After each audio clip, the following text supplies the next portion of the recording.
Welcome to Shah's IAS Institute, taking a look at current affairs for today, 13th October 2016. The news items picked up from the newspaper The Hindu for today are: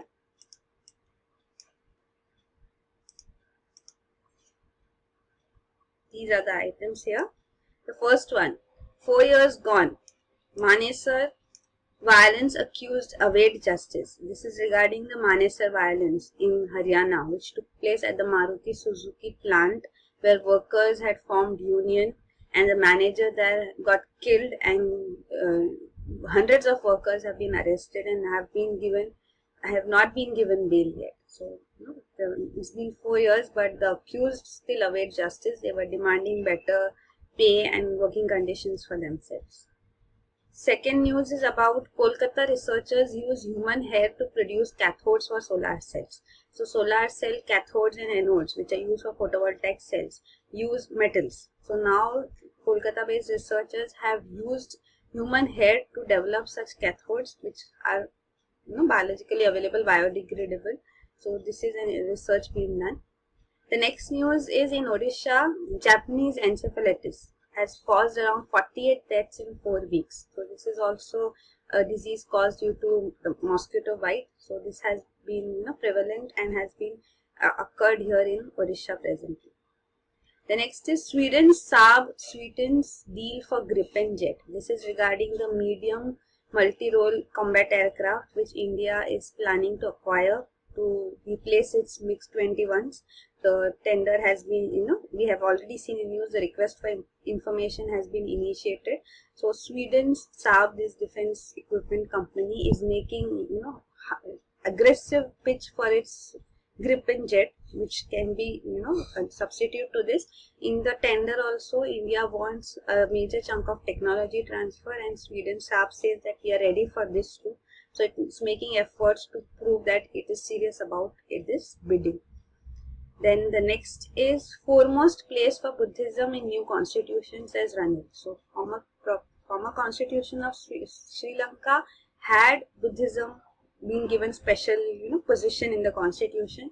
So now the Sri Lankan government is framing a new constitution, so they want to retain those old provisions. So this is creating a little spur in the country, because a religion being given prominence, of course, disheartens others.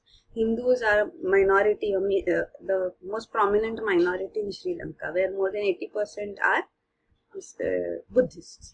So that is the case. The next news item is just 20 blocks kept for private explorers. This is regarding the mining blocks. So out of 100 blocks which government has brought out for allocation, only 20 blocks will be given away to private sector through bidding. Remaining 80 blocks have been given to public sector units. So that is the news here. Next is, so this is also because of the new mines and minerals exploration act which has come up, which we have discussed earlier too, with respect to rehabilitation and regulation for people affected by these mineral areas, because they have to be relocated, rehabilitated. We saw even Prime Minister Khanij Kshetra Kalyan Yojana. So that is all part of this 2015 Act. So because of this Act now, bidding is essential, and the government says that there are no prominent bidders in this. And plus the new Act says that if a mining block has been allotted to the private sector company, it's not necessary that the exploration rights will transform into rights to the minerals found. So that is not automatic conversion. So then the private sectors do not have much incentive, because they'll get the right to explore, and then they would be, of course, benefited if they find minerals, but they will not have the right to the minerals completely, which was there before 2015. So this is also making it difficult for private sector to come ahead. Next is 4 public sector banks may struggle to pay bond coupons. So bond coupons, these are additional Tier 1 capital which the public sector banks have to pay back. So a CRISIL company is saying that 4 of these public sector banks will find it difficult. They are not likely to pay and would defer.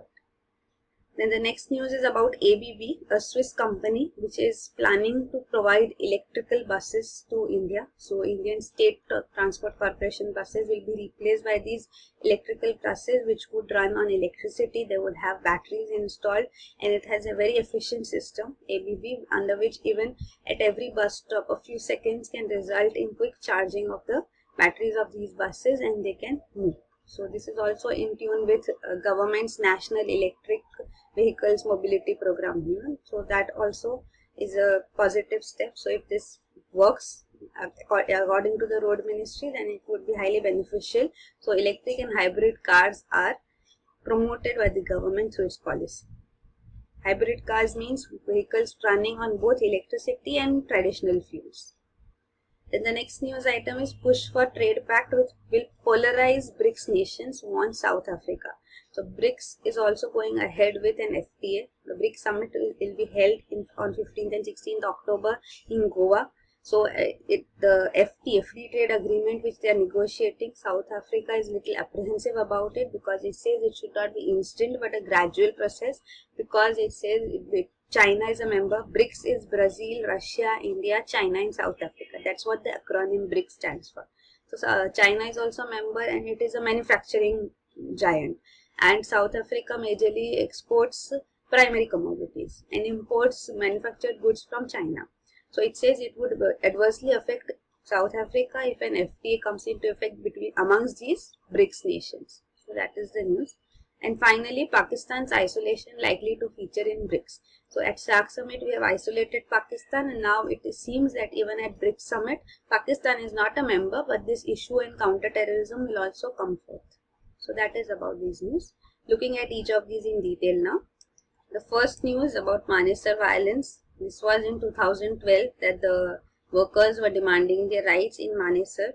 The labor union had been formed at this Maruti Suzuki site here just recently, post 2011. So, and they were demanding better pay conditions. There were many casual workers, temporary workers. So they were demanding better working conditions. So this became violent and it resulted in the death of the manager at that site. So that is the case going on. Many workers have been arrested and many have served around 2 years of term without being given bail. So that is the news. Presently some have come out on bail, that's why it is in news. This is Manesar, you can see here in Haryana. Gurgaon region, Rohtak, all this lie adjoining to Delhi in Haryana. Noida, Ghaziabad lie in UP adjoining Haryana. This region is also known as NCR, National Capital Region. So UT, Union Territory, or NCT is Delhi, and NCR is regions beyond it too, where industrialization or manufacturing units have been set up.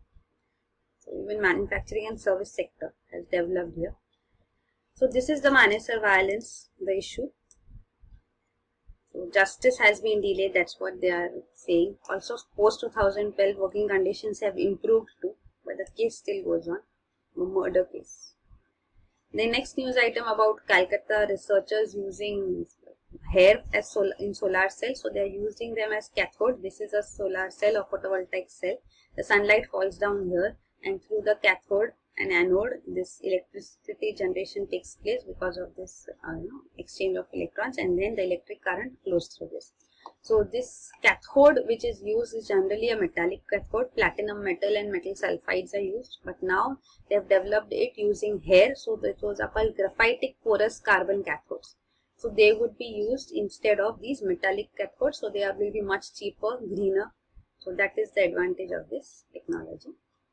Next is in Odisha, 48 deaths in 4 weeks. This is due to the Japanese encephalitis virus, which is transmitted through the Culex mosquito. So the mosquito's life cycle, as you can see here, this mosquito, if it bites a pig, pig is the host, and it multiplies this virus within its body. So the cells of pig multiply this virus. So when another mosquito, it becomes like a reservoir of this virus. So it transmits to birds also. It can, this cycle can take place. But when it bites a human, then it cannot be transferred further. Means a mosquito bites a human, the human gets infected, but another mosquito biting it or in some other way, it cannot be transmitted from the human to another person. So that's why we are seeing in these villages in Odisha, that in its Malkangiri district where it is taking place, many pigs are also being killed because these are the reservoirs of the virus. Then the next news item is about Sweden's Saab deal.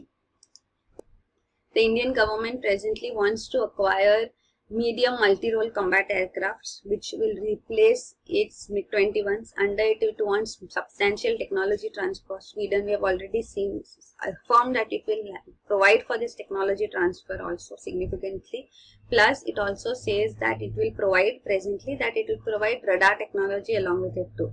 This radar technology, AESA radars, which India is looking at, can be used even for the light combat aircrafts, which India has indigenously developed. Its new series Mk1A. So for that also we need this AESA radar. So India would be, taking information. It says that we'll provide you all the assistance for LCA also, light combat aircraft, which India is developing. Plus the Meteor BVR missile, that is beyond visual range missile, which is part of the Gripen's fighter jet, is also been acquired by India for the Rafale aircrafts, which have been acquired from the French company Dassault recently by government to government contract without technology transfer. So this BVR missile, which from Saab has been acquired, so it says that Gripen will already have this missile. So again, trying to promote the fighter aircraft which can be acquired by India. So that is it. The MMCRA medium multi-role combat aircrafts which are in the race are these. We have seen this earlier too. Then the next news item is about Buddhism in Sri Lanka. So they want to retain this part of the constitution, former constitution, in the new constitution too, that Buddhism should be the major religion and it should be given a priority to protect Buddhism in the country. 70% of the population in Sri Lanka is Buddhist. Hindus are the largest religious minority with around 12.6% of the population. So the people who are speaking against this also say that when one language was given a priority, that is against Tamil, the Sinhala language was given priority over Tamil, then it resulted in the LTT issue and the civil war which recently ended in Sri Lanka. So now another controversy should not be provoked because of this. So that is the news. Then next about that only 20 out of 100 blocks, mining blocks been allotted, open for private sector. So that is under the new Mines and Minerals Development and Regulation Act of 2015, it is mandated that all blocks with identified mineral reserves should be auctioned, and also this minimum revenue share will be there if exploration results in discovery of auctionable reserves. And this will not automatically be converted. There will be a separate bidding for this. So explorers will not necessarily get the mining rights. So that is the problem. So that's why private sector is not very keen on this mining blocks. That's why public sector has been roped in. Then about public sector banks facing trouble, the additional tier 1 bonds which they had, they will not be able to pay this according to CRISIL. So that is the problem. CRISIL is a credit rating agency. So this additional tier 1 bonds are tier 1 capital basically is the most strongest part of the financial strength of the bank. That is the main capital of the bank. So this is additional tier 1 which is being used under Basel norms. Tier 1 capital, the banks try to show more and more into tier 1 capital to show themselves strong. So under Basel norms, Basel are international banking norms based on which banks regulation can be enhanced. So Basel 1, Basel 2 and finally now Basel 3 will be implemented in India. It has been postponed till March 2019. So under this tier 1 capital, all these additional capitals which banks try to put up as tier 1 will be eliminated. Then the next news item is about ABB. We saw electric buses which this Swiss company can provide us. So India already has its National Electric Mobility Mission Plan of 2020. So this will help us in enhancing this. Even under it, we have the FAME India program, that is faster adoption of manufacturing of hybrid and electric vehicles. So this is an initiative in the right direction. Then about the BRICS summit and Sri Lanka, Pakistan been isolated even here. So BRICS has been formed. The acronym came in 2010 as BRIC, Brazil, Russia, India, China as the largest 4 economies, and BRICS came with inclusion of Sri Lanka a year later. So this term was coined by Goldman Sachs chair in 2001. Then On Kashmir issue, Pakistan says that it has support of Turkey, an organization of Islamic countries. These 57 member states formed in 1969, collective voice of Muslim world. Then on the BRICS FTA, South Africa wants it delayed because it wants to be part of industrial process. The fourth industrial revolution, which is said to be taking place now. First is mechanization, then mass production, then computerization, and now computers controlling